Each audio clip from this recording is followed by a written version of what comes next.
Dans certaines régions des États-Unis, dans de nombreuses autres régions du monde, les gouvernements décriminalisent ou légalisent l'usage de la marijuana, non seulement à des fins médicales, mais aussi à des fins récréatives. Les arguments des chrétiens contre l'usage de la marijuana incluent traditionnellement un argument de soumission au gouvernement. Mais bien sûr, là où la marijuana est légalisée, cet aspect disparaît de l'équation. La question se pose alors, est-ce un péché de consommer de la marijuana dans les endroits où c'est légal? Dans les cas où l'usage récréatif de la marijuana est légal, deux problèmes principaux devraient empêcher les gens d'en consommer. Le premier est l'impact de la marijuana sur la santé physique.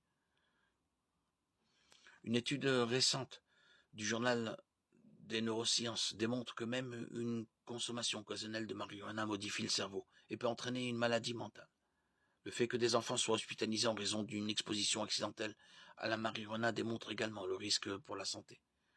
La deuxième raison pour laquelle il faut éviter la consommation récréative de marijuana est le fait que la marijuana crée une dépendance. Les conséquences sur la santé ne sont pas un secret, et l'étude scientifique détaillée démontrant les effets de la consommation de marijuana sur le cerveau était probablement inutile. Une simple observation démontre que le marijuana engourdit le cerveau, ce qui entraîne une paresse et une incapacité à se concentrer ou à penser clairement. Le soulagement de la douleur que la marijuana procure à de nombreuses personnes est le résultat de cet effet engourdissant. Ainsi, tout comme la consommation de tabac et l'abus d'alcool, l'usage récréatif de la marijuana doit être évité en raison de ses effets néfastes sur la santé.